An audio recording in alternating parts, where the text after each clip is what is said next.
Und nun, meine Damen und Herren, hier ist Wir stellen vor. Das wird Ihnen direkt aus dem Sendestudio in Bern offeriert. Es begleitet Sie am Mikrofon Ihr Mario aus der Schweiz. Viel Spaß und gute Unterhaltung.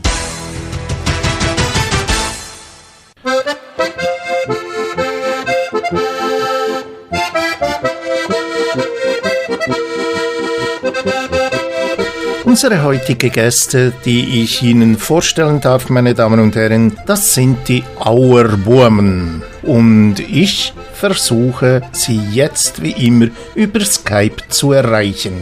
Bis die Verbindung jedoch klappt, spielen wir noch ein paar Takte aus ihrem Repertoire.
Hallo. Hallo Raphael, wie geht es? Gut geht's. Und dir? Ja, danke, auch. Wir haben ja gemeinsam einen Termin ausgemacht, muss jedoch sagen, dass du unterwegs bist im Auto zur Beruhigung von uns allen. Du fährst nicht selber, das ist die Mama, die fährt gerade. Genau. Das sage ich aus diesem Grund, falls auf einmal die Verbindung abrupt abbrechen sollte, was wir ja natürlich nicht hoffen. Wir fangen gerade an und möchte von dir wissen, Raphael Auer, an was arbeiten die Auerbuomen gerade? Wir arbeiten gerade an neuen Liedern und an einem komplett neuen Programm, beziehungsweise wir haben ja kein festes Programm, aber nur so ein Gerüst und wir bauen sozusagen ein neues Gerüst und wo wir dann auch wieder durch die Lande ziehen. Wie sieht denn so ein Gerüst aus bei euch?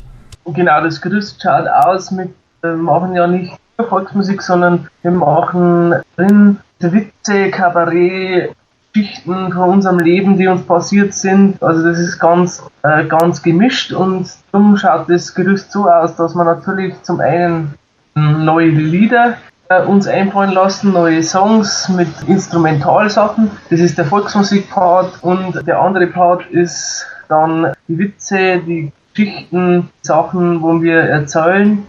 Ihr seid ja zwei Brüder, das kann man überall lesen, ist also kein Geheimnis. Du bist der ältere Raphael und der Nick bzw. Nicolas ist in dem Fall der Jüngere. Genau. An einer Frau dürfte ich jetzt die Frage hier nicht stellen, aber unter Männern geht das natürlich. Ich möchte gerne wissen, wie jung seid ihr jetzt? Genau. Denn das letzte Mal, als wir zusammen ein Interview machten, wart ihr ja noch beide zur Schule gegangen. Der Nick, der ist 22, also 22 und ich bin 25. Hier machen wir einen kleinen Unterbruch und hören uns ein weiteres Musikstück an. Und zwar eines aus früheren Zeiten, da der Stimmbruch noch nicht regierte. Der Titel: Das arme Dorfschulmeisterlein.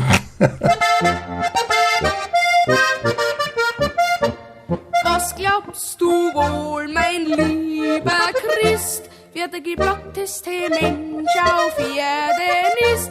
Da wird ja wohl die Antwort sein, das arme Dorfschulmeisterlein. Da wird ja wohl die Antwort sein, das arme Dorfschulmeisterlein. Wenn es zur Hochzeit geladen ist, da heißt's, schau, schau, wie der Kerl frisst. Was es nicht frisst, da steckt es ein, das arme Dorfschulmeisterlein. Was es nicht frisst, da steckt es ein, das arme Dorfschulmeisterlein.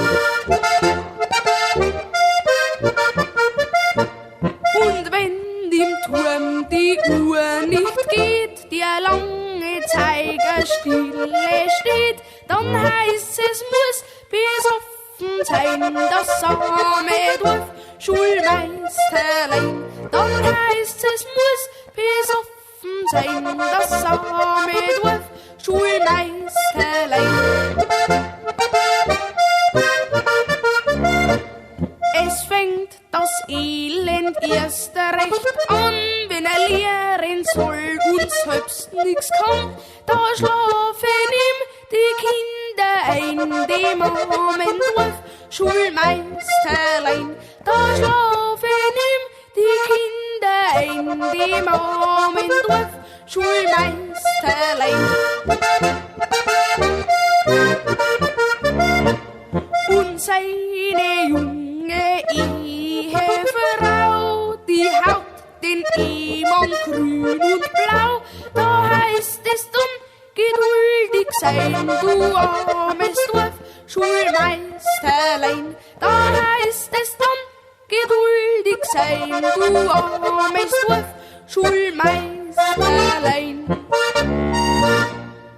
Ja, das arme Dorfschulmeisterlein. Ich hoffe doch, dass es nicht zu arm um euch beide herum war. Nun, die nächste Frage brennt mir schon auf der Zunge.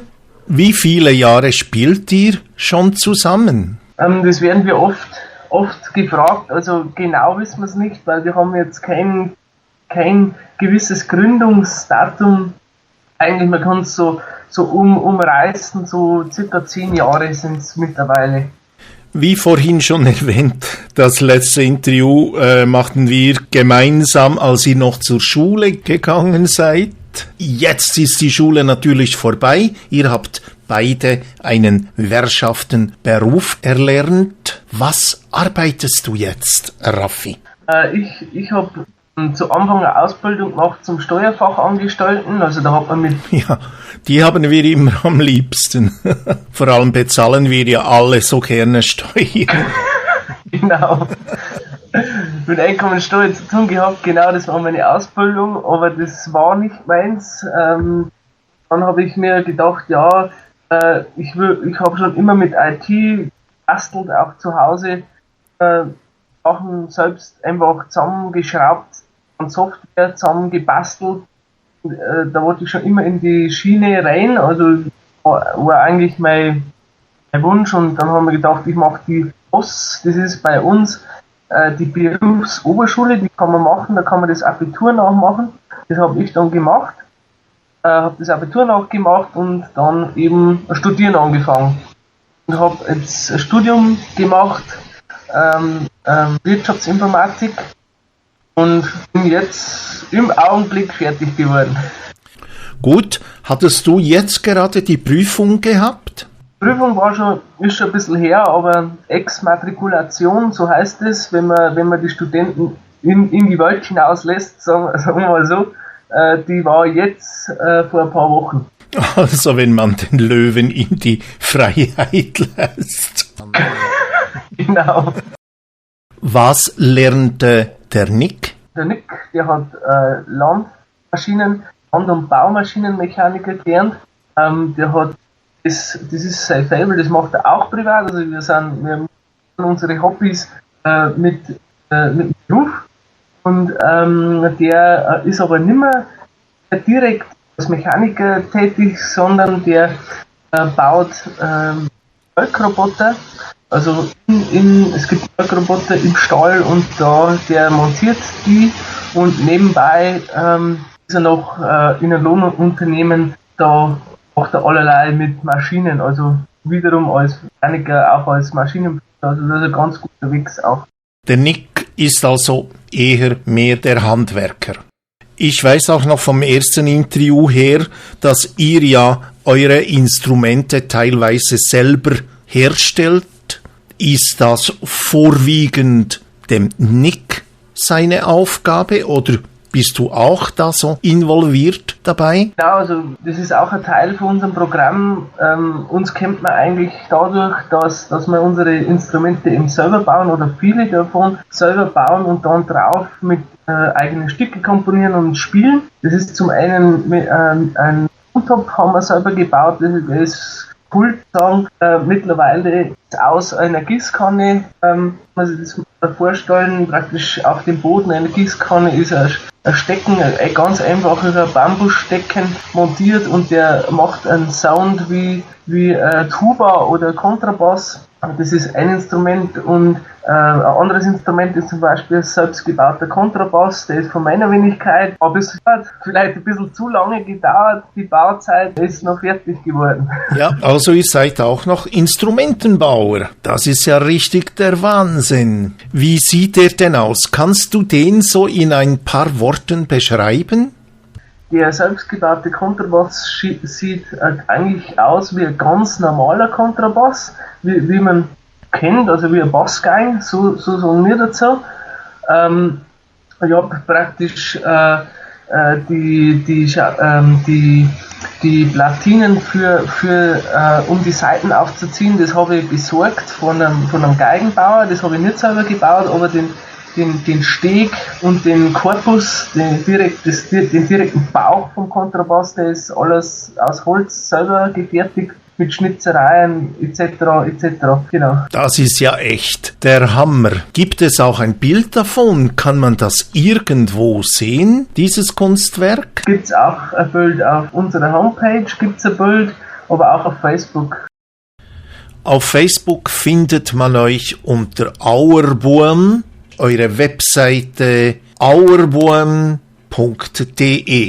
für die Zuhörerinnen und Zuhörer, die euch gerne einmal besuchen möchten oder eben euch gerne auch einmal einladen würden für einen Auftritt. Das wäre ja natürlich toll. Aber so wie ich weiß, könnt ihr euch ja eigentlich überhaupt nicht beklagen über eure Auftritte. Das ist ja auch der Grund, wieso, dass wir zwischen zwei Auftritten dieses Interview machen, weil ihr eben jetzt von einem Termin zum anderen fährt und da kann es eben ein bisschen mit der Übertragungsqualität über Skype ein bisschen zu wünschen übrig lassen, aber das war für uns eigentlich die einzige Möglichkeit, dass ich mit euch ein Interview führen kann. Genau. Nur so nebenbei erwähnt. Und hier wiederum ein paar Takte Musik zur Abwechslung.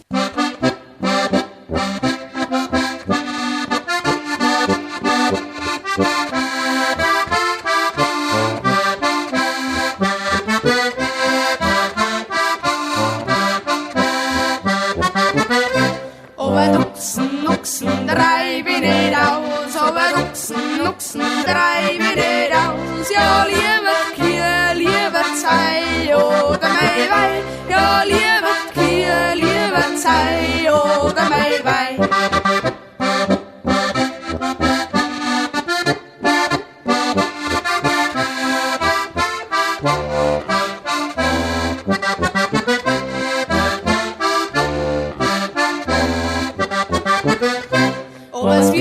Wirtshaus, los mit it aus. Ober's Wirtshaus, los mit it aus. Geh ich vorbei, zieht's mir nein, da schiff mei wei. Geh ich vorbei, zieht's mir nein, da schiff mei wei.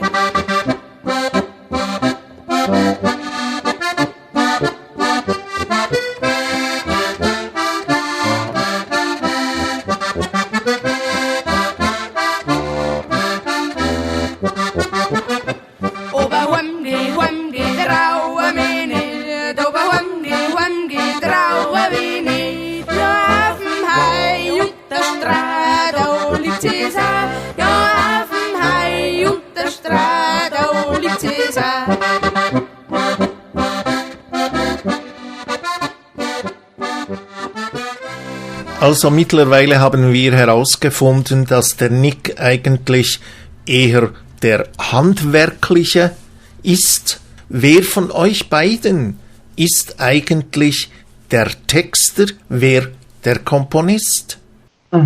Also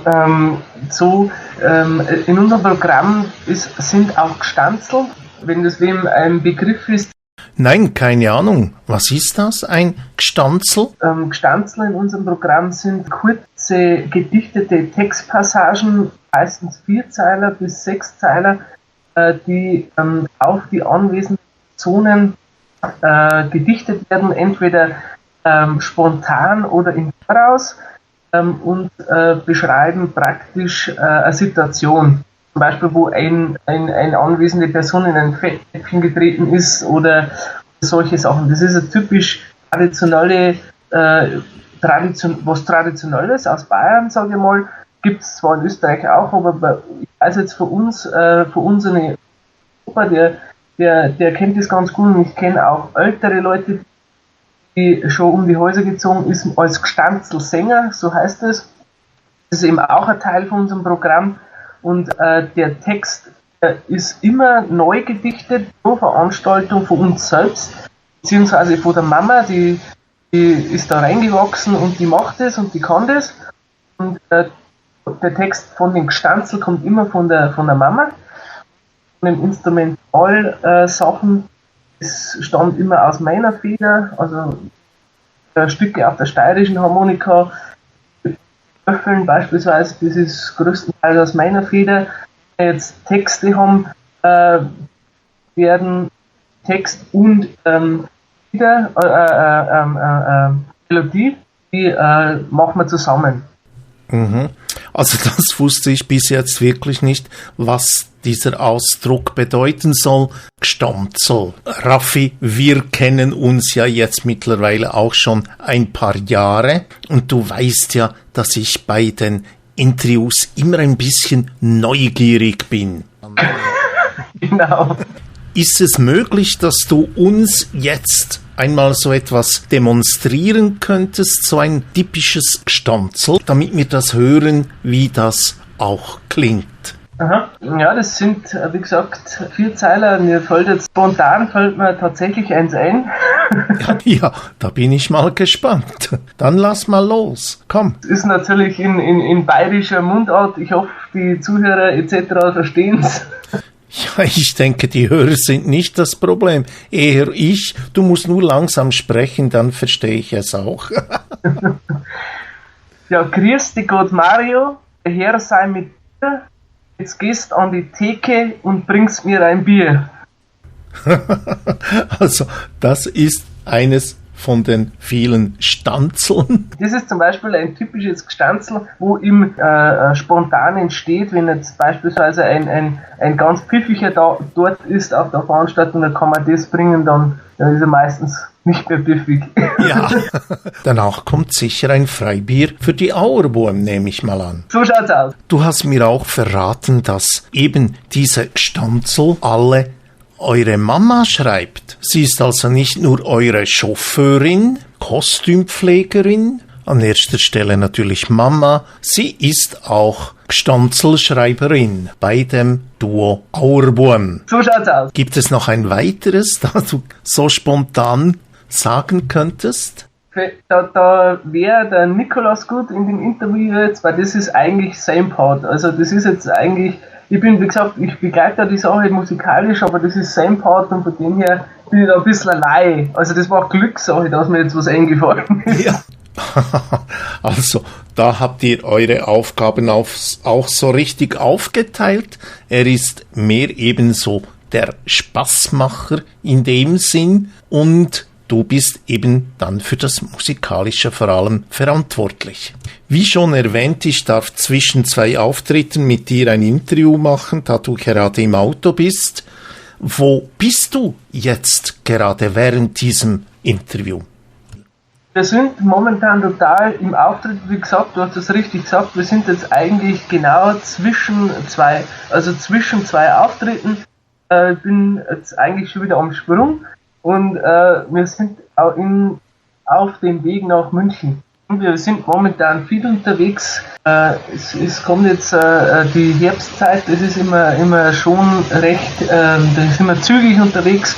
Wir sind momentan viel im Nürnberger Raum unterwegs, aber ganz unterschiedlich auch im Münchner Raum, also Eichstätt, die Gegend, also komplett gesetzliche Richtung, aber auch wiederum Bayerischen Wald, also in der Kamer Gegend, komplett Ort festlegen. Ich habe jetzt so das Gefühl, dass unser Gespräch so ein bisschen abgehackt klingt. Vielleicht hat das eben mit der Verbindung zu tun, da ihr ja unterwegs seid. Die Mama fährt, wir müssen also keine Angst haben, das haben wir erwähnt schon. Genau, die Mama fährt. Und hallo, bist du noch da? Hallo, hörst du mich noch, Raffi? Hallo?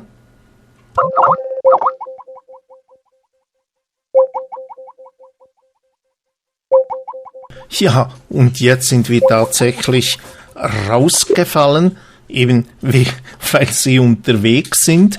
Ich habe jedoch etwas vorbereitet, eben genau für in einem solchen Fall, der jetzt gerade eingetroffen ist, möchte ich Ihnen gerne, bis die Leitung wieder steht, ein Musikstück abspielen, das eben wirklich von ganz, ganz früher her stammt, als die 2 Buben eben noch Buben waren. Lasst euch überraschen. In der Zwischenzeit versuche ich wieder die Auerbuem zu erreichen. Sobald die Leitung wieder steht, melde ich mich selbstverständlich wieder.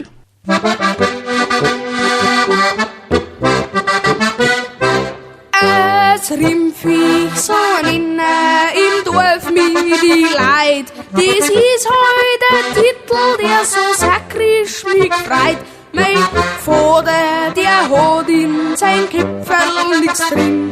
Na, ist gar kein Wunder, dass Rimpfich ich bin Fidel, Fidel, Fidel. Mein nächster Marsch ist das der Teufel.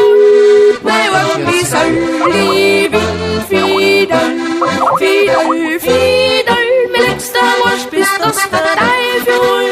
Mein Wort ist da neulich, da hat mich das Zombie so blockt. Zum Boden bin ich gegangen, hab mein Leid ihm geklagt. Die Guten, die zieht die Schlechten lässt drin. 5 Mark hab ich am Zeug, weil Rimpfich, ich bin Fidel, Fidel, Fidel. Mein nächster Marsch ist das der Teufel. Mein Wurmissel, ich bin Fidel, Fidel, Fidel. Mein nächster Marsch ist das der Teufel. Mein Wurmissel. Am Sonntag, da kommen die Stadtleute aufs Land. Die kraxeln auf dem Berg wie ein Gams umeinander. Sie busteln mein Mädel in der Hütten drin. Und ich schau ihr Ich bin Fidel, Fidel, Fidel. Mein nächster Marsch, bis das der Teufel holt. Mein warme Sohn. Ich bin Fidel, Fidel, Fidel. Mein nächster Marsch, bis das der Teufel holt. Mein warme Sohn. Da neulich, da krieg ich ein Schrein vom Gericht. Ja, zwing die alle mit hier so eine saudumme Geschichte. Die Anna, sei Mutter, der Vater, der sei ich. Jetzt hab ich's auch noch schriftlich, dass Rimpficht. Ich bin Fidel, Fidel, Fidel. Mein letzter Marsch, bis das der Teufel holt. Mein warme Sohn. Ich bin Fidel, Fidel, Fidel. Mein letzter Marsch, bis das der Teufel holt. Mein warme Sohn. Ja, meine Damen und Herren, leider gelingt es mir nicht mehr, die Auerbuben aufzufangen, da sie unterwegs sind zum nächsten Auftritt im Auto Richtung München. Ich schlage vor, wir schließen hier dieses Gespräch. Ich bedanke mich ganz recht herzlich bei dem Raphael, dass er Zeit gefunden hat und auf meine Fragen geantwortet hat. Der Nick und die Mama waren ja im Auto mit dabei und sie waren ganz, ganz still, damit eben die Verbindung so gut als möglich rüberkommt. Aber jetzt sind sie eben in ein Funkloch gefahren oder gefallen, sagen wir einmal. Ja, das ist eben die Technik. Wir wünschen den Künstlern alles Liebe, alles Gute und natürlich weiterhin viel Erfolg, so wie sie bis anhin haben. Gerne wieder. Bis zum nächsten Mal. Und hier offeriere ich Ihnen noch als kleines Trostpflästerchen einen weiteren Titel von den Bohème, da unser Gespräch so abrupt geendet hat.